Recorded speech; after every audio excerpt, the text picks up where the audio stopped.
Why hello there and welcome to another Dyrus VOD review. In this VOD review, I will be talking about pick and ban, laning phase, how jungle pathing turned into kills, team comps win conditions, key fights, and the conclusion overall. In this pick and ban, KOO Tigers first picks Elise because she's a priority pick. For KT Rolster, they pick Jinx and Gragas. After that, Fiora and Shen are picked, which are blind picked, which means that KT Rolster can counterpick. For KT's Rolster's counterpick, they chose Renekton and Braum. These are both very good champions against Fiora and Shen and should pay out nicely. After seeing Renekton and Braum, KOO Tigers pick Caitlyn and Veigar. The Caitlyn pick is to synergize with Shen, so Shen can get through laning phase and Caitlyn can get more last hits and get through laning phase, while the Veigar pick is a blind pick to scale. This means that KT Rolster has a last pick and will most likely counterpick. In this game, they decided to counterpick LeBlanc. The reason why they pick LeBlanc is because LeBlanc's early to mid laning phase is really strong, and she can get priority over the mid lane and roam from top or bot lane and do really well in team fights. Although Veigar is really good scaling, so if he messes that up, Veigar will come out Veigar will come up really ahead. For laning phase, since there is a lot of blind picks and counter picks, Renekton should be the one winning out top, while LeBlanc wins out mid and Jinx and Braum go even bottom. I personally think that KT got ahead in pick and bans, but at the same time it heavily depends on the Fiora player. In this clip, we'll see that both junglers go to gank top and Smeb takes a really bad trade. Score gets a really good E flash and instantly kills Smeb and also wastes his flash. They almost kill Elise here, which means that it's just really bad for KOO right now. But as we all know it, the game is never over off of something like this. And since both junglers started topside, both top laners were able to do double camp and walk into lane. Therefore, they both have TP. Thanks to this TP, Smeb doesn't fall that far behind, and Smeb is allowed to get a little bit more farm. Unfortunately, Gragas is still waiting here, even though he started topside. He jungled towards bot and ganked top here and got the first blood, and now he's staying again because Smeb used flash when he didn't have to. Because Smeb used flash, he's getting punished for it, and since he wasn't able to parry any of the big CCs, he died again. Now that Someday is massively ahead, all he needs to do is build up rage and trade, just like this. If he keeps trading like this, he'll be really well out in the lane. All he needs to do is get a green ward out and build up rage and slowly win the lane. Since he's so far ahead, this should be really easy to do, but we'll see what happens here. Instead of playing the lane slowly, Someday goes in for an all-in trade, and since Elise is here, he gets punished. This was a really huge mistake by Someday because he had a green ward and a huge advantage from the Gragas ganks. Although Someday will still be ahead, if Someday did not make this mistake, KT could have easily won the game off of their top laner.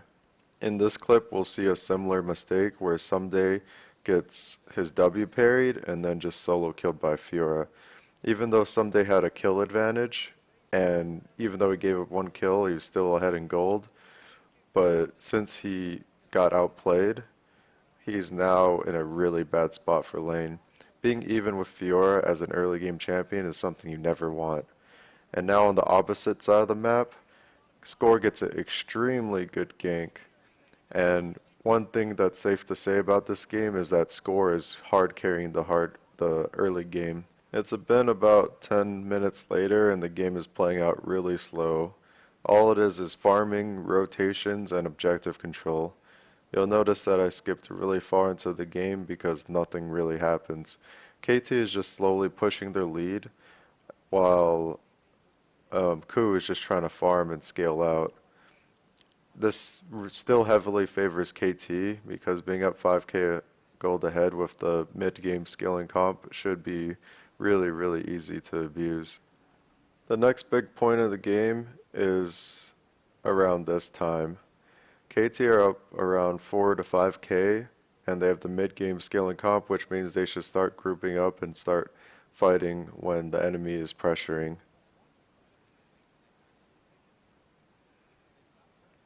This death by Dogne was huge because since they're 3 to 4k up with a comp that doesn't scale that much better, it was really important for them to snowball it.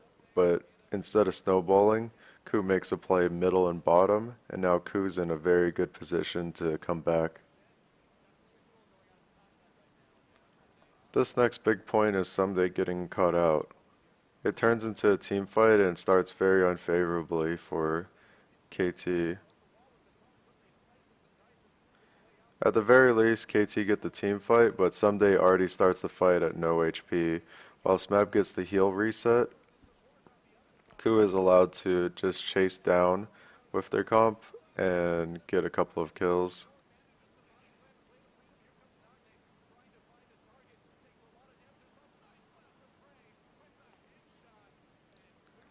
One of the reasons why it's so important to snowball with LeBlanc because of what just happened. When you don't snowball with LeBlanc, it's very easy to get CC'd and die very, very fast. It also is dependent on your team to set up good fights, and right here, since Someday got caught out, he's not doing a favor for his team by picking Renekton. Because of that, KOO probably are going to get Baron here, and probably going to snowball the game because KOO is already winning by being 3 to 4k behind. Now that they're even, they're most likely going to win this game.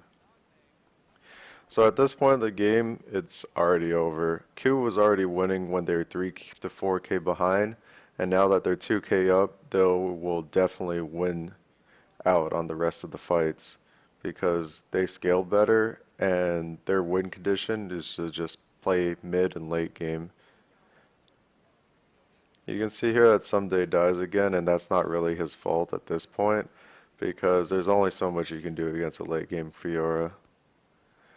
But at the same time, because of Someday's early to mid game mistakes, he pretty much lost the game for his team.